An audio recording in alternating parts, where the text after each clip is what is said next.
दोस्तों, क्या आप जानते हैं कि पीएसएल शौकीन के बगैर करवाने की वजह से पीसीबी को कितना नुकसान हुआ? जानकर आप भी हैरान रह जाएंगे। वीडियो शुरू करने से पहले अगर अभी तक आपने हमारे इस यूट्यूब चैनल को सब्सक्राइब नहीं किया, इसे जल्दी से सब्सक्राइब कर लें ताकि आपको क्रिकेट से जुड़ी मजीद खबरें सबसे पहले हासिल होती रहें। कोरोना वायरस की वबा के फूटने के खदशात के पेश नजर कई इंटरनेशनल प्लेयर्स पीएसएल सीजन 5 छोड़कर वापस अपने मुल्कों को जाने का फैसला कर चुके हैं। इस तरह multi billion dollar IPL league भी इल्तवा का शिकार हो गई है, जो 29 मार्च से 15 अप्रैल तक खेली जानी थी। ये सारे इकदाम कोरोना वायरस के फैलाव के खदशात के खौफ से एहतियाती इकदाम के तौर पर किए गए हैं। तज्जियाकारों को ये खदशात भी लाहक हैं कि कोरोना वायरस के फूटने का पाकिस्तानी मईशत पर इंतहाई खराब असर पड़ेगा। इससे ज़ाती आमदनी में खासी कमी आएगी। दूसरी जानिब पाकिस्तान क्रिकेट बोर्ड ने कोरोना वायरस के बायस एयरलाइन कंपनियों की जानब से फ़ज़ाई सर्विसेज महदूद होने की वजह से इवेंट में शरीक तमाम गैर मुल्की खिलाड़ियों को पेशकश की थी, अगर वो चाहें तो अपने मुल्कों को वापस जा सकते हैं। बोर्ड की पेशकश के बाद पीएसएल में शरीक कुछ गैर मुल्की खिलाड़ी, जिनमें पेशावर ज़ल्मी के वेस्टइंडीज खिलाड़ी ब्रैथवेट मुल्तान सुल्तान के रैली रूसो भी शामिल हैं, अपने मुल्कों को वापस चले गए हैं। क्रिकेट बोर्ड के मुताबिक मजीद 9 गैर मुल्की खिलाड़ी पहली दस्तयाब प्रवास से अपने वतन जा रहे हैं। पाकिस्तान क्रिकेट बोर्ड को पीएसएल 2020 के बाकिया मैचेस लाहौर और कराची में कोरोना वायरस की वबा फूटने के खदशात की वजह से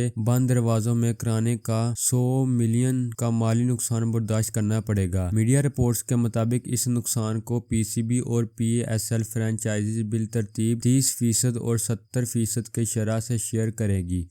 क्रिकेट बोर्ड को यह मुतवक्के आमदनी टिकटों और दीगर डील से आई थी। अब टिकटों की रकम भी वापस करना होगी। तो दोस्तों, ये थी हमारी आज की वीडियो। अगर आपको हमारी ये वीडियो पसंद आए तो इसे लाइक लाजमी करें और हमारे इस चैनल को सब्सक्राइब करें ताकि आपको क्रिकेट से जुड़ी मजीद खबरें सबसे पहले हासिल होती रहें। तो दोस्तों, मिलते हैं अपनी अगली वीडियो में। खुदा हाफिज।